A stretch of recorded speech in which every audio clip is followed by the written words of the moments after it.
Hi, I'm Virginia Anderson, the Curator of American Art at the Baltimore Museum of Art. Welcome to BMA Violet Hour, a series of virtual programs designed to give visitors an opportunity to relax and connect with artists, makers, and the community through a series of engagements, including artist talks, special presentations, performances, and interactive activities.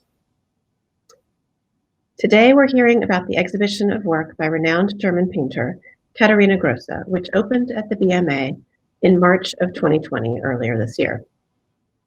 Titled Is It You?, Grosse's exhibition is a central part of our 2020 Vision project, a slate of exhibitions, programming, and acquisitions focused on the work of female identifying artists. Widely known for her in situ paintings, in which explosive color is sprayed directly onto architecture, interiors, and landscapes, Katharina Grosse embraces the events and incidents that arise as she works, opening up a rich variety of surfaces and spaces to the perceptual possibilities of paint. Grosse's show consists of two sections. The front room is installed with a group of 5 large-scale acrylic on canvas paintings, which were made between 2009 and 2017. The paintings give a sense of Grosse's technique in using a spray gun, with which she experiments with stencils, drips, and washes of bright color. The second part of the show consists of an immersive fabric installation, essentially a fabric room, which the viewer can enter and explore. The installation consists of a 50,000 square foot sheet of canvas, almost the size of an American football field, which was sewn together on site by a team of BMA staff and volunteers. That sheet was then knotted and suspended from the museum ceiling under the supervision of Grosse and her studio to create an elaborate sculpted space. Over the course of several days of intensive work, the artist painted the installation using a compressor and a spray gun, building layers of vibrant color across this fabric landscape, as you see here. Is It You essentially allows the viewer to enter into and explore a painting, turning what's usually an optical experience into a fully participatory and embodied experience. The artist uses color and space to provide a kind of meditation on perception itself.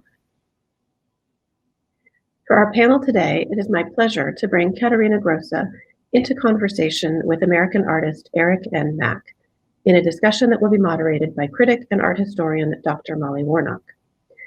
Born in Freiburg im Breisgau, Grosse studied at the Kunstakademie in Düsseldorf, where she also later became a professor. Grosse's work has been the subject of numerous international exhibitions in Berlin, Paris, Moscow, Sydney, Shanghai, and New York, to name but a few. In the United States, exhibitions of her work have been held at the Museum of Fine Arts Boston, MoMA PS1 in New York, the Mural Art Project in Philadelphia, Mass MoCA in Massachusetts, and the Nasher Sculpture Center in Dallas, Texas, including others, of course.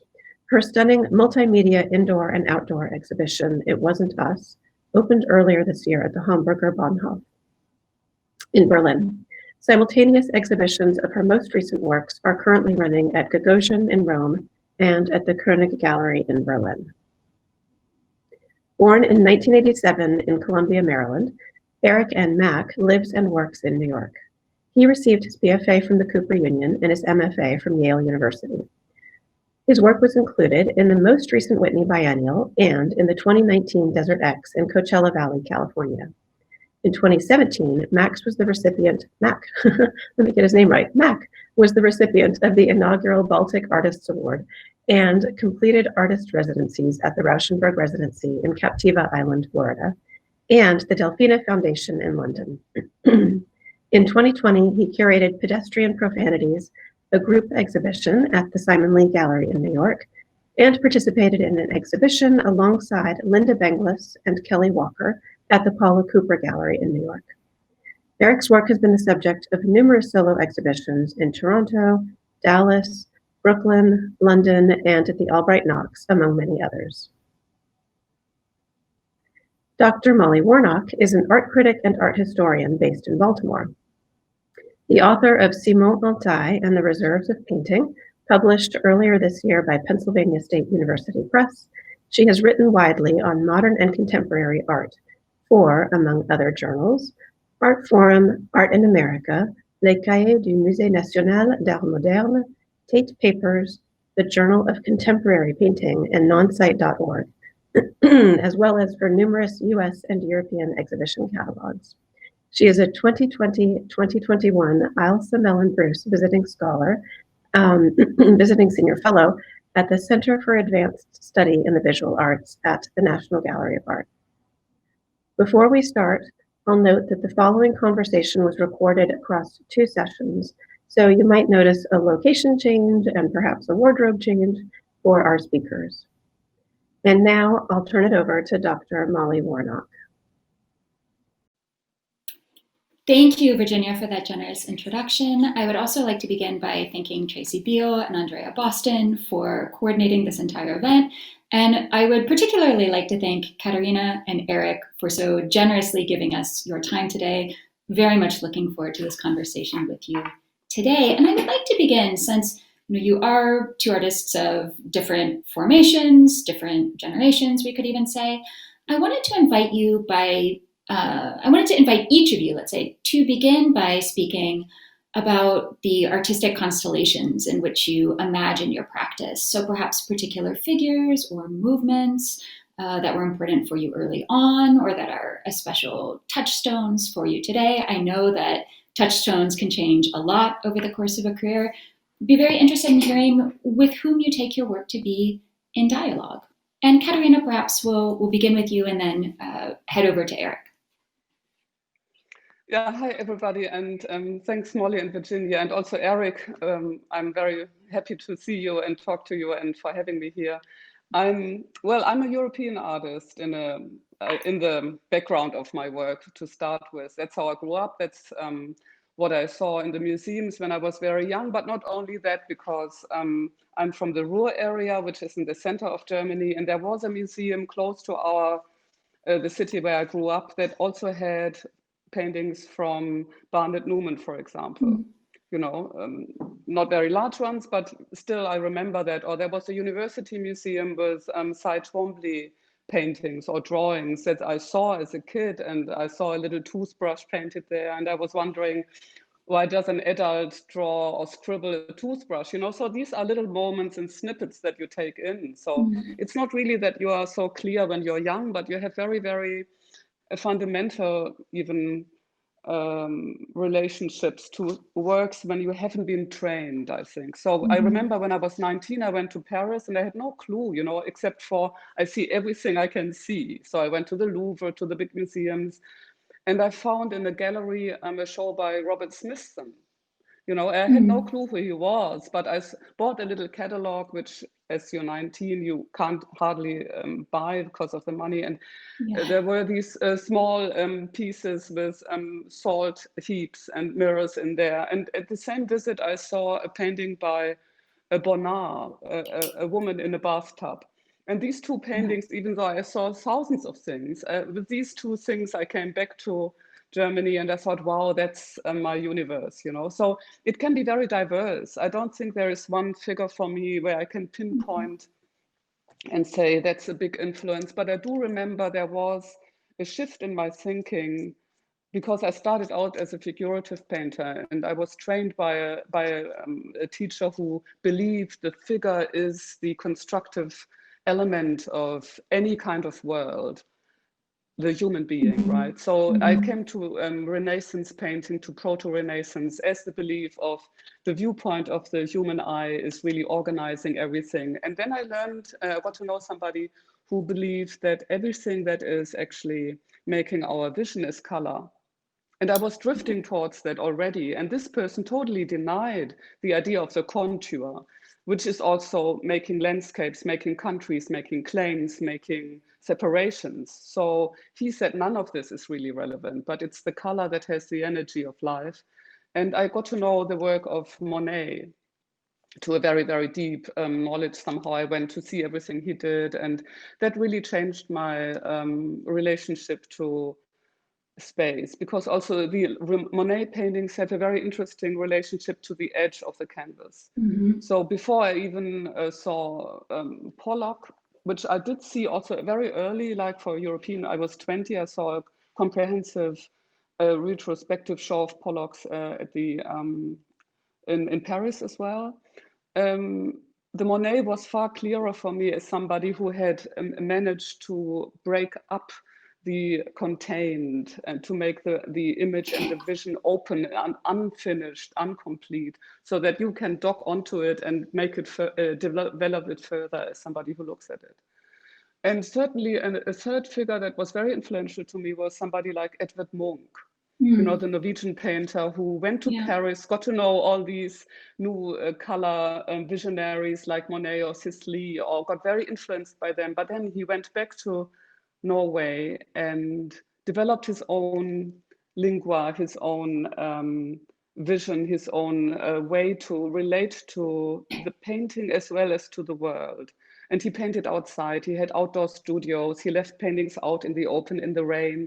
And I always loved that as well. So that the painting doesn't exist on a white wall, but it is maybe thrown into the grass, or it's in the snow, it's taken off the stretchers, it's hanging on a hook, you know, so as to be exposed to the elements of nature. And so these were kind of the early stepping stones, I think. And then I traveled a lot, and I thought it was very interesting, Eric, to see that you were on a lot of residencies as well. And that kind of was amazingly important to me too. When I left art school to, I lived in Marseille in the south of France for a little bit. I lived a year in Florence and studied, of course, also Renaissance and wall painting and fresco painting, which then made me clearer on the role a painting could maybe have in our society. And then I was in Marfa for like 3 months in Texas, or in San Francisco at the Headlands, you know. So there were very important moments in my life where changing the habits, the environment, the culture, and even the identity I would think I had, you know, and go to other places. And then I ended up in New Zealand at some point on a residency, and that's why I come back to New Zealand a lot, every year nearly. So that's so cool. And Eric, could I invite you to tell us a little bit about sort of your path to this moment in your practice? Yeah. Wow. Yeah. I mean, there's so much. I feel like my foundation. I grew up right outside of Washington D.C. So my parents actually took me to the National Gallery. I grew up going to the National Gallery because my dad was he's a retired plexiglass specialist at the National Gallery, and so he retired maybe like it's been quite some time, maybe like almost 15, 20 years. And my mom was in archives, so I kind of grew up. I can kind of think about exhibitions and kind of map my own personal time frame to those things. But one of the major exhibitions, I guess I would say two, happened not at the National Gallery, but at the Hirshhorn for me. The first one was the Morris Louis exhibition. And I feel like that took place maybe 2006 or something like that. But that his work with the stained canvas, like there were so many rules in going to art school that, you know, the kind of technical idea and identity of the painting object that like didn't necessarily make so much sense to me entirely, and somehow I felt like I kept on coming back to staining as this identity that felt haptic, that felt more related to real life, that had to do with the incidental, the experimental. And so for me, that show kind of completely blew me away. And I immediately connected it to the show I saw of Sam Gilliam's at the Corcoran. And for me, like in that, it might have been like maybe 3-4 years separated, those shows, but for me that time is super compressed because there was so much of a relationship to really questioning the boundaries of painting, and not to mention that these are both like, I guess from my own where I'm from, they're regional artists. They're both like Washington D.C. Based artists, and so like the learning about the Washington color School of Color Field as opposed to the New York school, there was something there in a kind of having to do with like kind of experimentation and also like that those things like color and paint and materiality were quite fused, and also, I mean, I guess as far as I define painting, there were a number of artists that maybe weren't necessarily aren't traditionally understood as painters that I regard as such, like an artist like Richard Serra, I think really translates quite directly to a kind of painting language without the kind of traditional structural frameworks. Robert Morris is also somebody who I think about like right after Morris Lewis as somebody as a character that really was influential to me, particularly the felt works and how that like draping kind of affected the way you could see the room. The understanding of felt as such is a really interesting material. Also, thinking back at my time in DC, the David Hammond's work that lives at the Hirshhorn.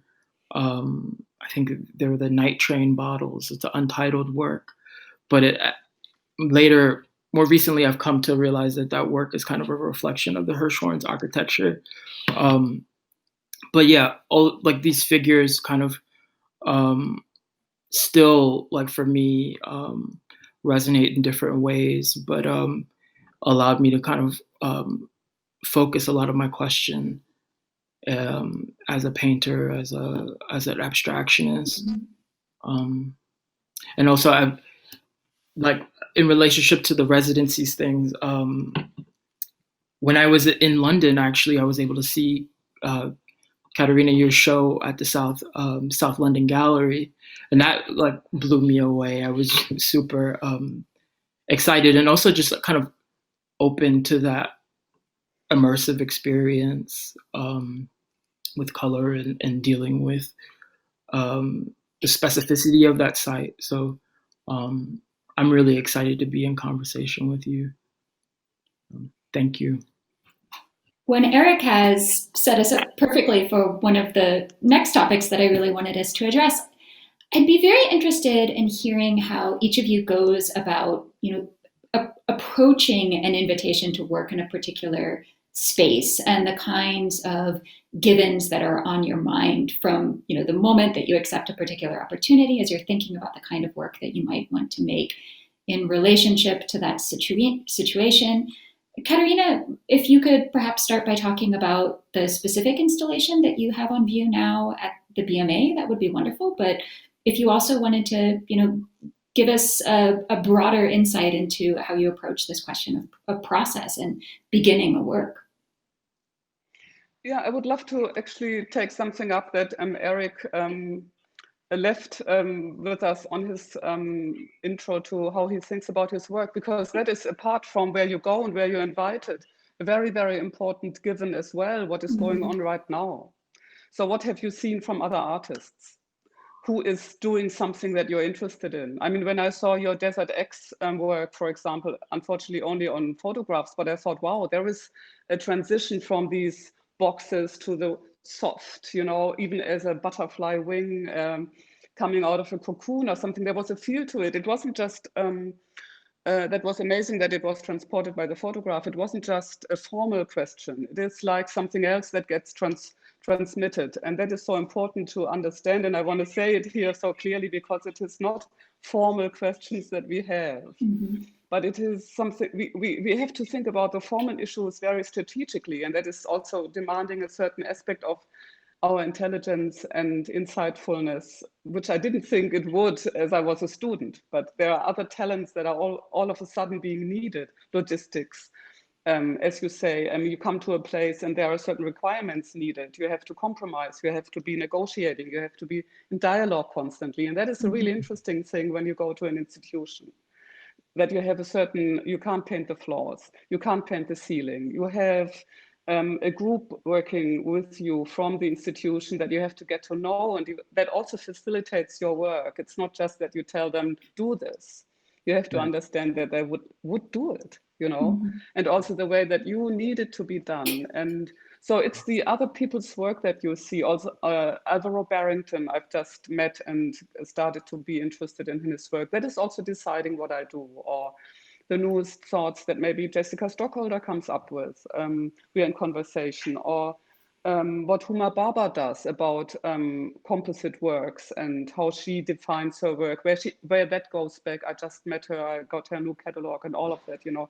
So these things are also really, really important. Or Theaster Gates with his new show at Gagosians, how he addresses the community, his communal work. Why am I not doing this, for example? Why have I decided to be still working and believing in the autonomy of an artwork, even though you can enter it, for example? And that is an important issue that I have with painting too, that it can be approached, it can be used in a theatrical fashion, but yet it is different. It tells itself apart from the environment in a sense. So my work isn't specifically oriented towards the institution. It's not a site-specific work. It can travel to other places. It can change its form according to the new place maybe, or it gets thrown away, who knows. I think there are very different lifespans to works. So for Baltimore, for example, I was in the situation where I had done a piece in folded fabric before, a very, very large piece in Sydney, maybe 2 years ago. And here was the chance of compressing it and shrinking it, but thinking maybe in the same scale nonetheless, because scale is a very psychological problem. It's not a matter of size.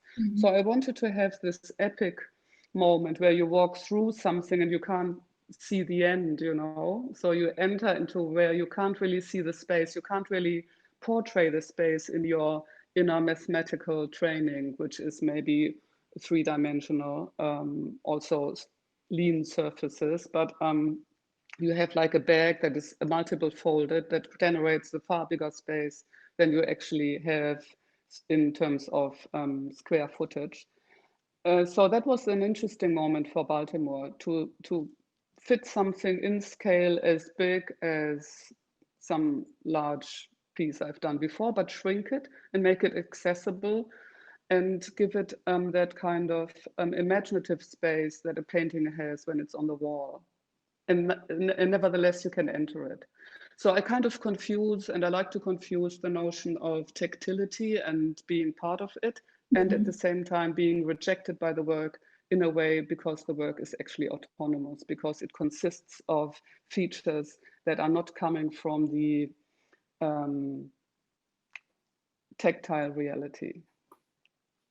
And also the intertwinement of the ceiling structure and the structure of my work. So without the ceiling structure of the building, the work can't be shown. So there is an interdependence of madeness of the building and the piece. And I thought that was also a great chance to show a folded piece in that building. I wouldn't have done it had there not been that kind of technical structure on the ceiling, for example. And also another issue is, of course, not only the contemporary vision that I'm dealing with at the moment, but also the museum as a Baltimore museum, which is a mini metropolitan, confronts your work with a collection and with a stream that is existent, you know. And I understand my work more like a particle in that stream, and I kind of orient the stream in a different way and then given the moment that I might disappear on this planet, somebody else will. So as you mentioned, Sam Gilliam, for example, sure, I do think that I continue in a certain way thoughts that he's come up with, but I do it from a totally different perspective. And as well as your work then interferes again with what I do, or with what maybe somebody like Violet has done.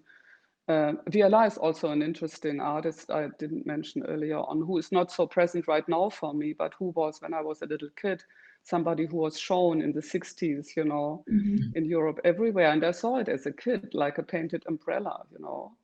And you find an umbrella in the street, maybe you're 10 years old, and you think, oh, that's what the guy did, you know. So this kind of early vision that you have becomes meaningful as you're older. When you're younger, you don't really see it. But as you're older, you can reinterpret your memories and all of a sudden take from there.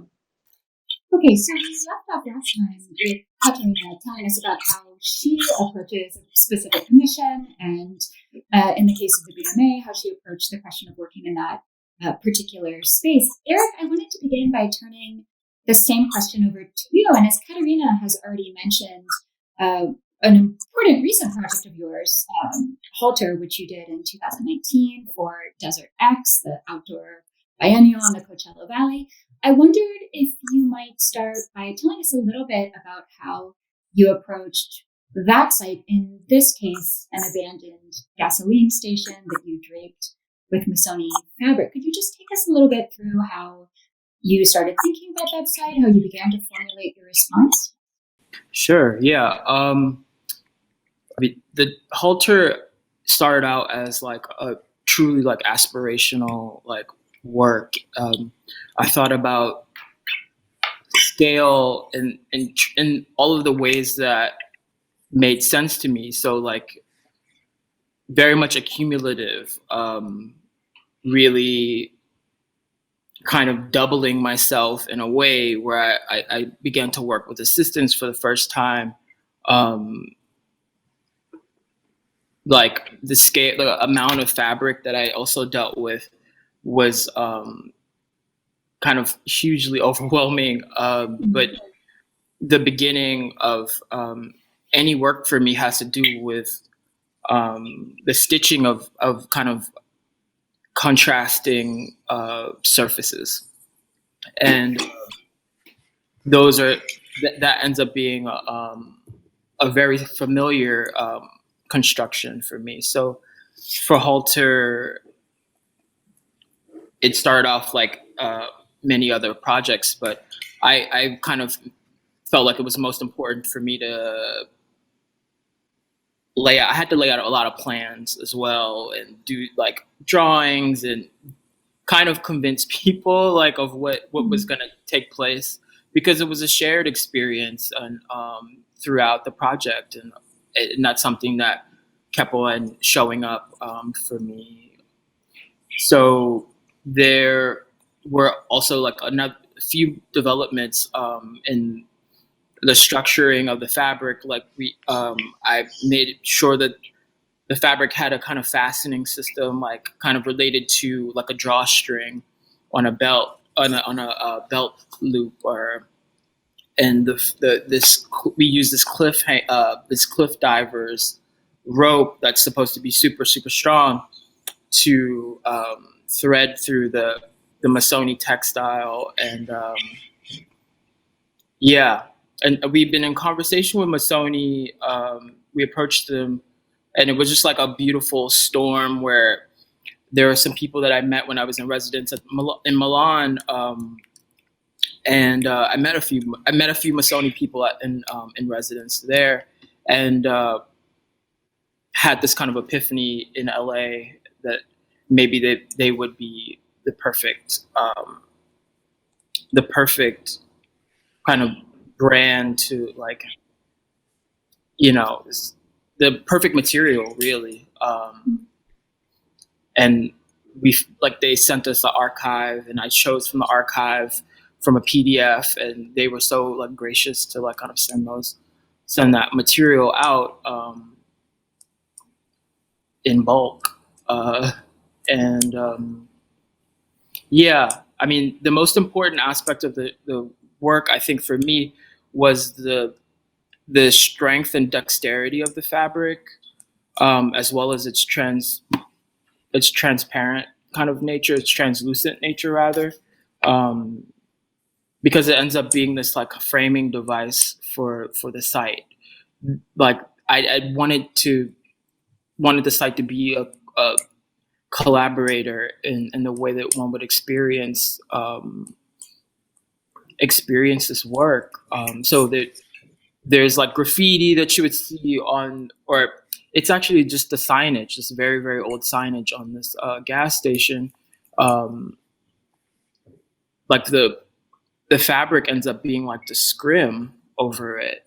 And this like kind of bold graphic detail ends up just being like layered. And just the way that you could see the landscape so differently, the horizon line ends up being affected. And it ends up really collaborating with the wind, and the piece is allowed to breathe in this way that you could only like hope and expect. You could only like really try to design something that would have that kind of the billow. Eric, was this the first time that you had worked out of doors on that sort of scale? Yes, absolutely, yeah. And I really had no relationship with the desert whatsoever. And it really was a huge challenge for me.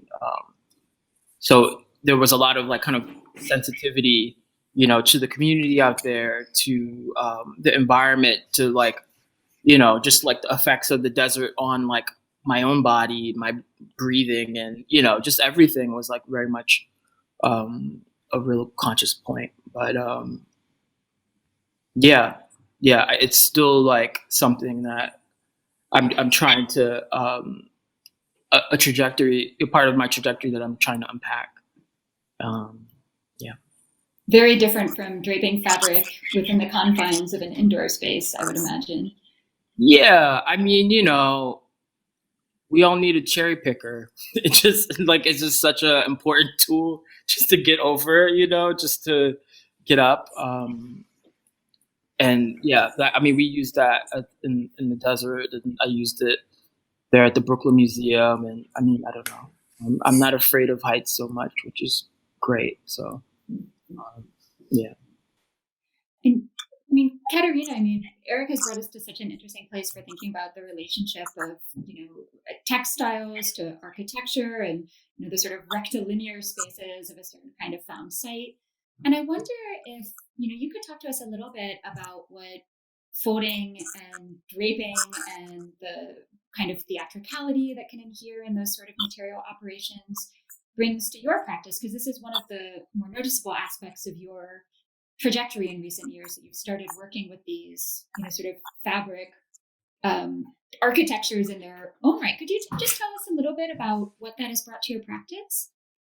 Yeah, I think what Eric was just mentioning, that he sees the site as a collaborator, I think that puts it really so well. It's that you're aware of, as I'm trying to find a way to show a painting, and I don't want to build an extra wall to have a canvas on it. So very often I'm invited into places like what you see here, what Eric has done in that old industrial place. There are no walls to show work, but right. A painting can live in a space. And I very early discovered that a painting has special ways to use space. I don't think a painting uses space as a sculpture, and I don't think it uses it just as a place that has two nails to put something on. So I think a painting has a speciality, like a way to be there. And so the draping allowed me to have the painting appear and define the architecture at the same time. So the congruence of an architectural essential speciality for painting by establishing painting. Just a second, I have to go to the door. I'm sorry.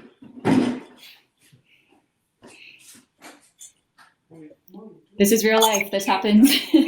This happens in conversations. It's live. It's live. Cool.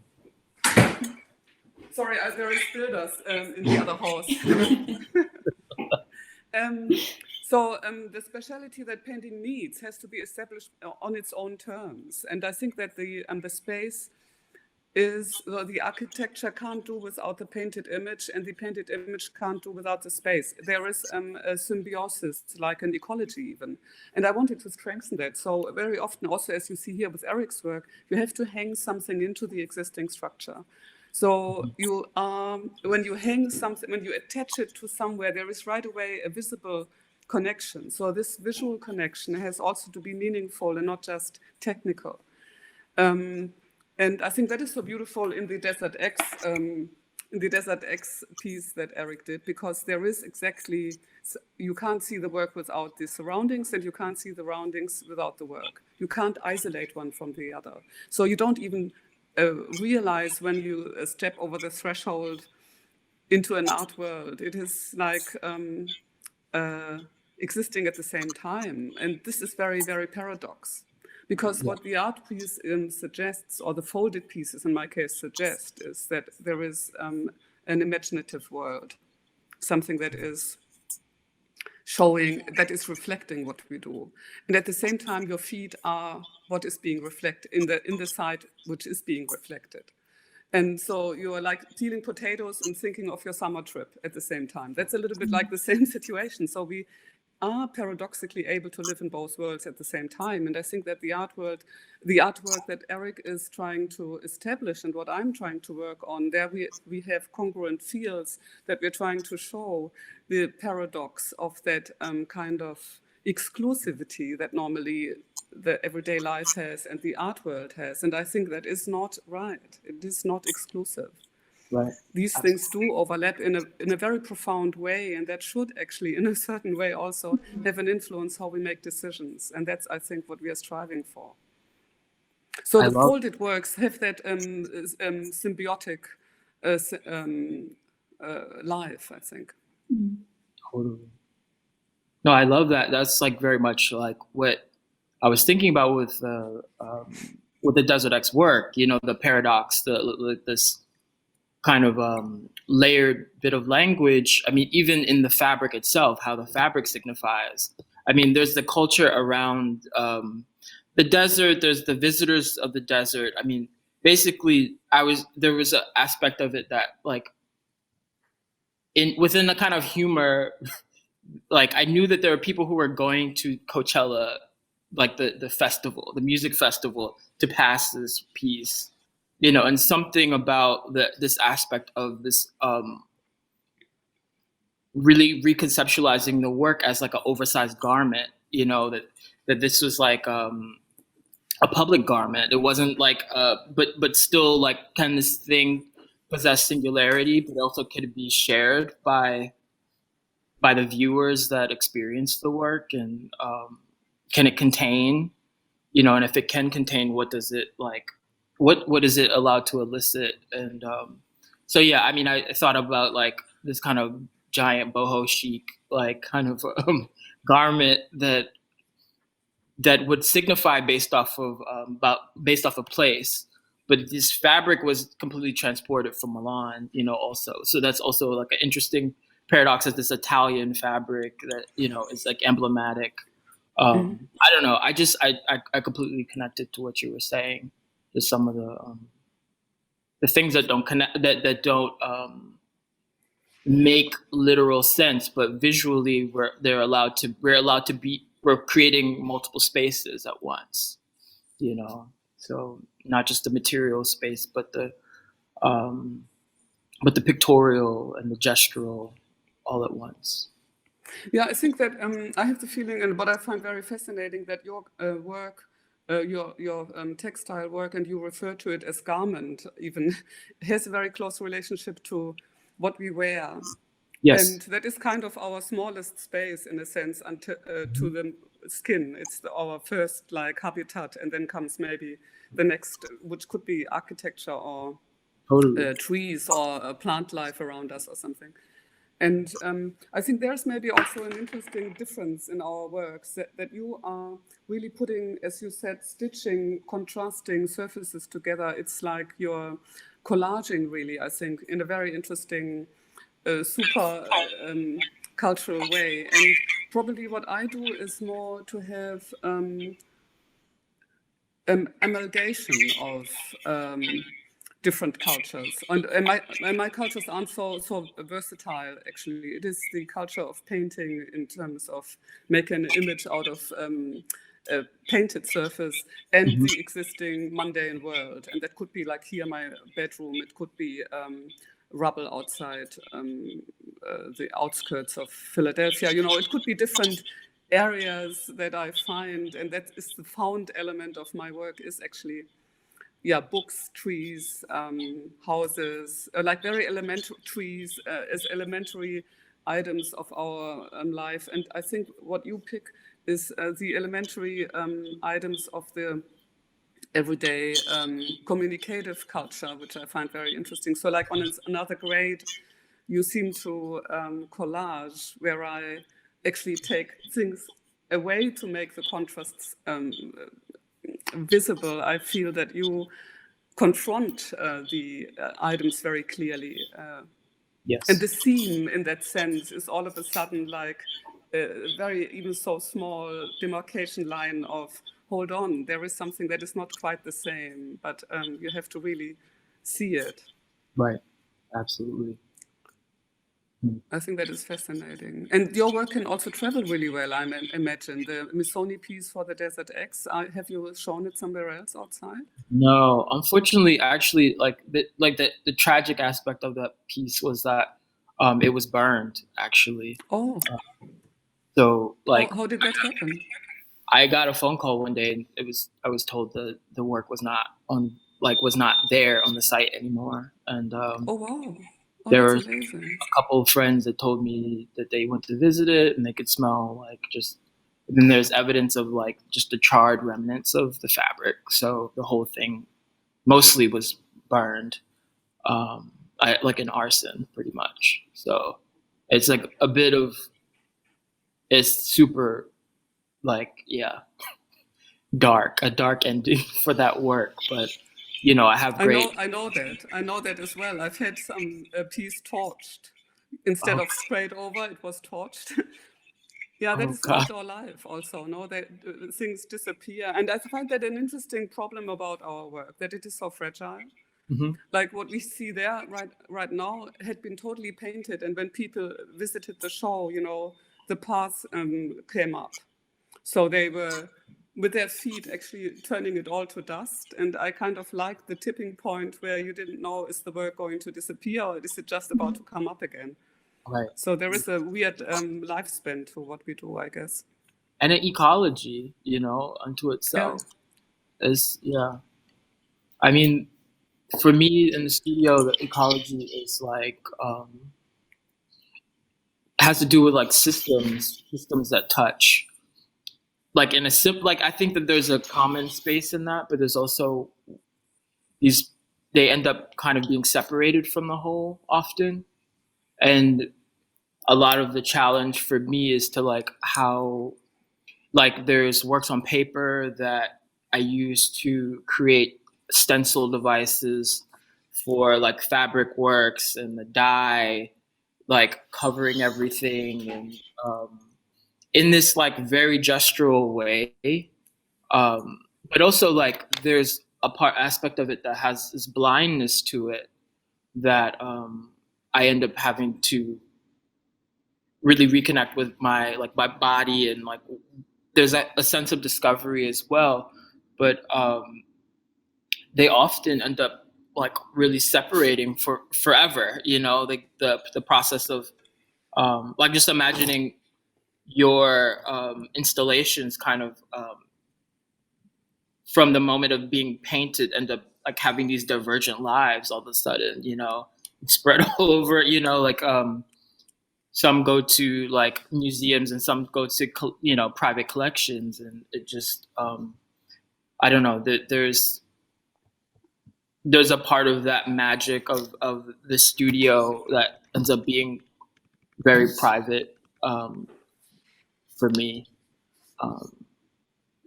You know, like, and then the public address comes later. But I wonder, I mean, since we have gotten into some very interesting territory with, thinking about the lifespan of the work and a kind of built-in ephemerality, but also an unknowing things that can happen to your work that were clearly not anticipated or intended. I mean, would this be a place to talk a little bit more broadly about how you think about temporality in relation to your work? How perhaps temporality or a certain experience of time enters into the making of the work, but also how you think perhaps about temporality relative to the beholder's experience and how somebody moves through or navigates the spaces that you've created. Katharina, maybe I would cast this over to you, and then Eric, I'd be interested in getting your thoughts on this as well. Yeah, well, I think that painting is so interesting because it is a medium that has a very different use of time than music or writing or talking has, where I wouldn't say that talking is linear in the sense that you can't recall or reassess things that have happened before, but you're going one after the other. So whereas in a painting you can do things first and then to do things 3 months later, and they're all there at the same time. So when you see a painting, you can see the things that have been made on that surface all at the same time. So you don't really know where there is a beginning or an end. Let's say there is a painting from the 14th century and there is a little village burning, and then later on there are soldiers coming in, and then at the end or at the far right corner there are people on horses riding out of the village. You can also see that from the right corner and then start backwards. You don't have an order in which you have to look at the surface. So for me, a painting is like a cluster. It makes you look at things as if they're not causally connected, but connected according to maybe your need. So you can actually argue in very different ways from the moment that you see the painting. And that's very often the case when you see a painting again, maybe a year later, that you think you haven't seen it. You see something totally different in it. And that kind of time structure I find endlessly fascinating. And it makes your mind also work in a different way. And once you start working as a painter and you do it over a long time, you develop a different sense of time in general. You reverse things constantly. You go deep back into maybe the 100,000 years before Christ and discover rock painting in Australia is maybe your primordial contemporary source. So the idea of contemporariness is also very challenged.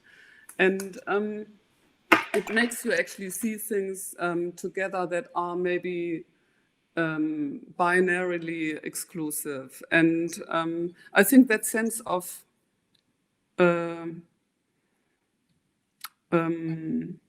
redefining hierarchic relationships that is caused by that kind of cluster thinking is a really useful sense at a time where we are tending to see things so separately. So it is, and to show that ability of painting, that's why I actually went outside. That's why I went into the public space to say, look, this is what a painting can do nowadays. It is by far a very, very highly developed user surface, which can show us something that we have somehow lost by going so much in storytelling, in causal explanations, and also the need of scientifically to explain things. This is why, that is why. And I think that our relationships are complex and change their touching notes all the time. And that is why I'm using certain areas, like here, Rockaways at the edge of land and water, for example, which is a fantastic drama in itself already. I mean, touch land of water, it talks a lot about either holidays or the flight people might have coming from another land, or landing on a continent for the first time, or decay of land washed away by water and so on. So I like these areas that have already a dramatic tendency to turn this or that way. And as you mentioned earlier, Molly, the need of a certain theatrical setup is very strong in the outdoor pieces, because it makes more things come together. It compromises emotions in a way that normally you might have to look for them elsewhere, but it makes them complex, like a little pill that you can swallow, and then you get all the emotions presented in under a microscope, in a sense. Yeah.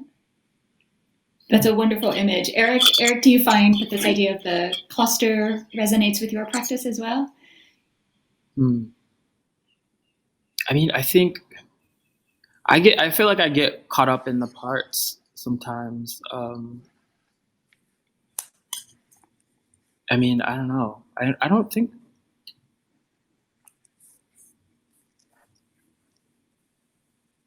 Yeah, I feel like for me, I like the aspect of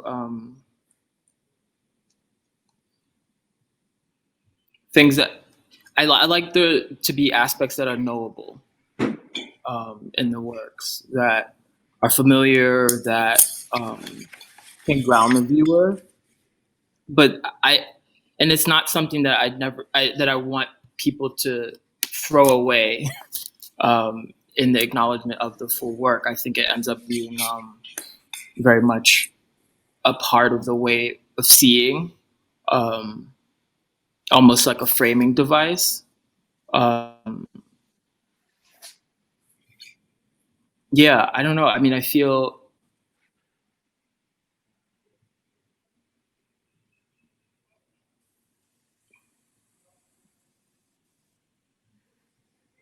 so.